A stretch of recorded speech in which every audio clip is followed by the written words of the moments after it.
Hello everyone. In my YouTube channel, e-teaching Gurukul, all of you are most welcome. So in the next series of the programming paradigm, I have already explained the two videos in the previous videos, and this is the third video related to the programming paradigm, which is known as a programming language translator, and it is the one of the fundamental parts of the a computer is there. This is the basic a requirement for the computer, that is how the programming is going to be designed and how that is going to be translated and how it is going to be translated in the machine code so that the machine can run your instructions.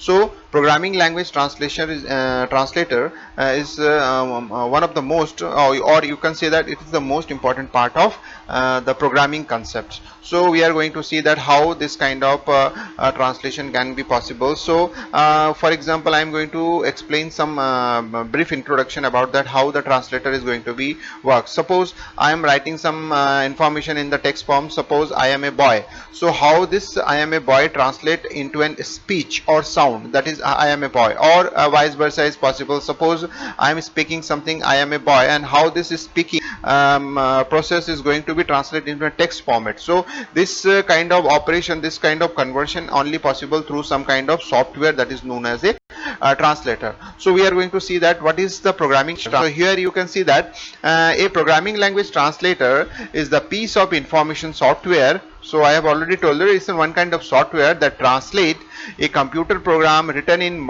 some specific programming language into another programming language. Means one programming language to another programming language. For example, suppose high level language to an machine level language, which is machine can be interpret or a machine can be understand and execute that particular programming so that the target, or so that you can say that the actual requirement or whatever the user want, they can execute their objectives. So programming language translator, actually three types of language translation are there. One is called compiler, second one is called interpreter, and third one is called assembler. So I have already told you about that, what is translator and how the translator example is there. So how the text is going to be converted into a sound, that is called speech, or speech is going to be converted into a sound, text. So how this conversion can be possible? So you need some special type of software. So that software either it can be a compiler, or it can be an interpreter, or it can be a assembler. So all these three are in the category of translator. So translator having only three types of category, that is compiler, interpreter, and assembler, and all the languages surrounding behind that, or you can say that surrounding about this three type of translator, So how compiler, to interpreter, or translate? suppose I have already told you much about that, what is translator. So here you can figure out that flow diagram. It's going to show that how the translation process is there. So when your program, that is your program, so a program written in high level language, programming language, suppose for example I am taking here C++ program. So this C++ program is going to a software. I have already told you that, or you can say that this is a translator. So this translator is a compiler. I am taking here as a compiler type of translator. So for C++ programs, Visual C++, for example, is a compiler which is going to be compiled and converted a low-level machine language program that is understandable by a computer. So why this low level is required? Because low level or machine language which is only understood by the PC, which is going to be executed on the hardware. So for example, programming, so low level language which is going to be understood by the computer means for example personal computer, laptops, and etc. These are the examples of computers. So examples of compilers are already I have Visual C++. You can see that Microsoft Visual C++, Turbo C++, G++. So these are the different type of compiler. For example, is there and this type of compilers, so many type of compilers available in that today's scenario, today's market, or you can say that today's type of different kinds of programming.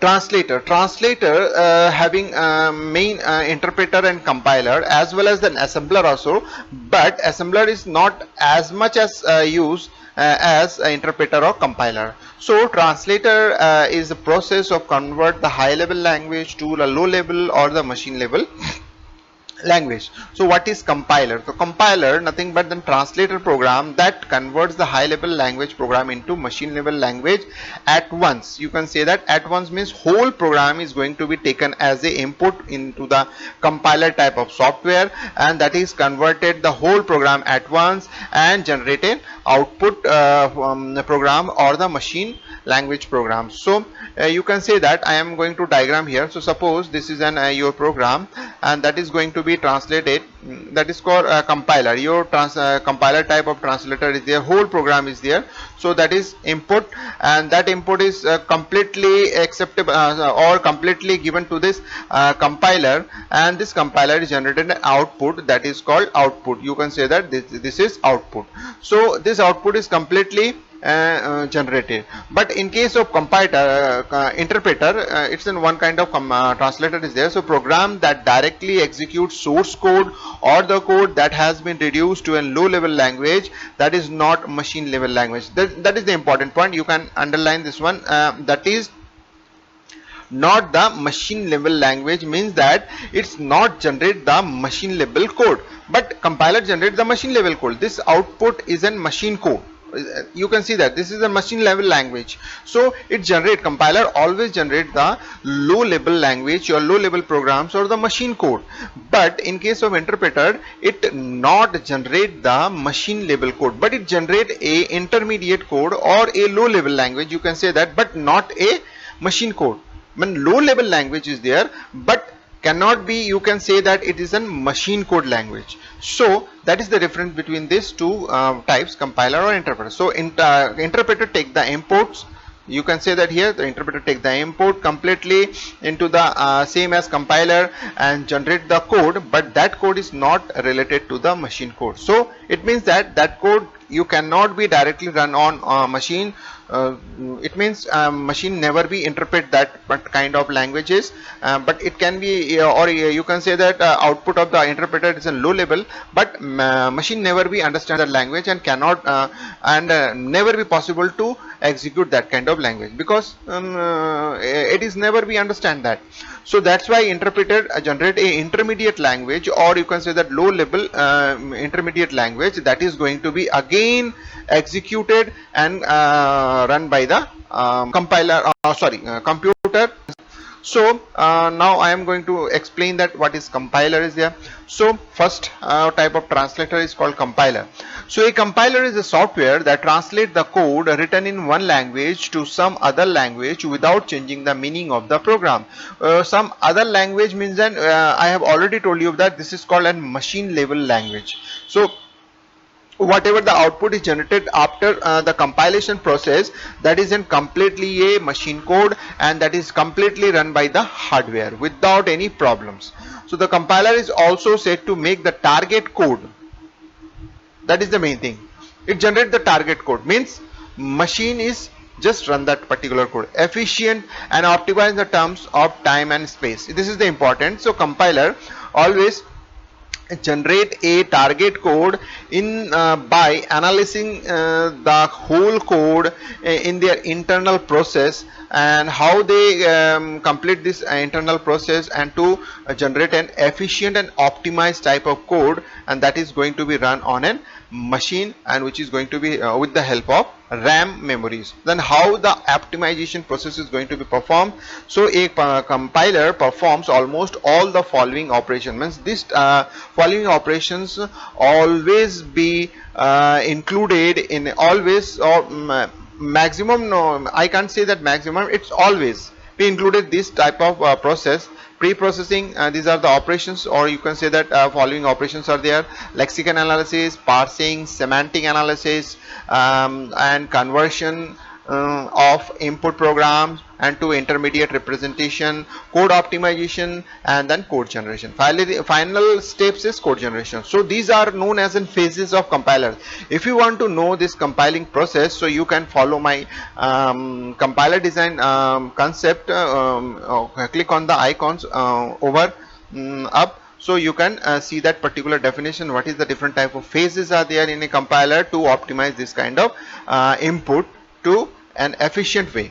So the example of GCC compiler, G++ compiler, Java C compiler, Java C means Java compiler is there. So these are the example of compiler. So you know that what is the importance of compiler, or what is the characteristics of compiler. Compiler take the input as a whole, and it perform the following these six or this kind of operation. I have already told you about that. So this operation and generate a efficient and optimized code, which is an target code. Target code means it is directly executed on the hardware or by the processor. Now come to the point, interpreter. So an interpreter is a computer program that directly execute. That means it performs instruction written in a programming or scripting language. So one important thing, programming language or the scripting type of language, just like HTML and JavaScript, these are called scripting type of language which required interpreter. So it's not a target code, it's an intermediate type of code which is directly taken input and execute that particular perform to instructions. So it is not an target code, it is an intermediate type of code which is basically used for scripting languages. So interpreter do not require the program to be previously compiled into a machine language program. So that is the important term. It never generates the machine language code. So before that it is not compile any other machine level program. So an interpreter translate high level instruction into an intermediate form. So I have already told you that intermediate form, which is then executes, and finally that is going to be run on another type of software which is going to be executed, means generate the machine code and run the programs. So interpreter are fast as it does not need to go through the compilation stage during which machine instructions are generation. So compiler using the different stages, 6 or 7 stages are there. I have already told you in the previous slide. So this type of stages are not included in the interpreter, so that the interpreter is faster than the compiler, because these stages are not there. So that is going to be reduce the instruction execution time.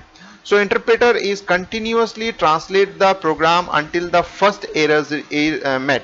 So it will continually translate the programs one by one, line by line, and when the error occurs, it will stop and it will inform. So if an error comes, it stop executing, hence debugging in easy. So interpreter is basically used for line by line debugging mode is there. So line by line translation is there, and if the any line having their problems, it will stop and say the user to process or correct the error. So the debugging process is much more easier than the compilations.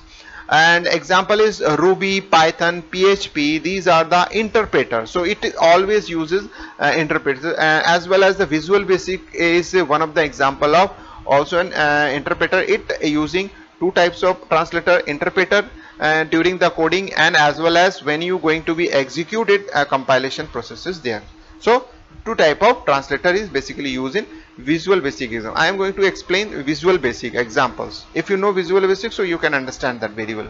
So this is the definition of interpreter. So you can understand that how the interpreter is work. Interpreter take the whole input as a, instructions and translate, or you can say that convert into an another form that is not a machine code, but it's an low level code which is never be understood by the machine. So machine is never going to be run that particular code directly. So we need another type of software which is going to be generate another type of machine code, or you can say that machine code is going to be generated, and the machine code is generated, and machine is going to be run that particular code. For example, suppose I am going to be example as an interpreter as in Java. So Java first of all compile the complete code and generate a intermediate code that is known as a interpreter or byte code, and that byte code is going to be operate on an interpreter, and this interpreter again generate the machine code which is going to be run on machine. So Java language basically use compilation and interpretation. Assembler. The next is called next type of or you can say the third category of translator is called assembler. An assembler is a program that convert assembly language into machine language. So here is something is going to be changed. Compiler and interpreter always take in high level language, means one kind of user readable language, that is called high level language, English like language. But assembler always take the assembly type of language. It is in one kind of one form of programming that is not easy as possible as or as easy as the high level language. So for example, C language, it's a very easy language, you can understand that concept, but assembly language is in some kind of complex language which is only understood by those people which know the assembly language programming very well.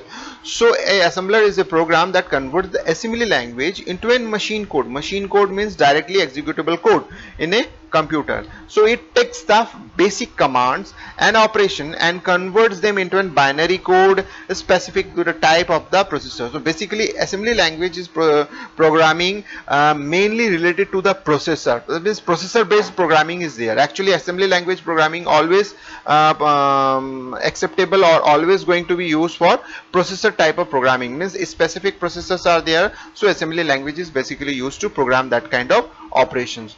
So assembler produce executable code that is similar to the compiler. So similar to the compiler means whatever the compiler is doing, same as assembler is doing, means it generates the machine code directly, means target code. However, assemblers are more simplistic since they only convert low level code, means assembly language, to an machine code. So you can say that machine language or assembly language, it's not a high level language, it's a low level type of language which is only understood by the expertise or who knows the assembly language programming very well. So you can say that it's a low level language and it is going to be converted into machine code. So since each assembly language is designed for a specific processor, I have already done, assembly language is basically used for specific processor operations. If we are going to be program some processor related operations, so assembly language is mainly used, and otherwise the high level language is generally used. Assembly language or assembling a program is performed using a simple one-to-one mapping from assembly code to machine code. So I specify that based on the processor specific, so as language is in processor specific language,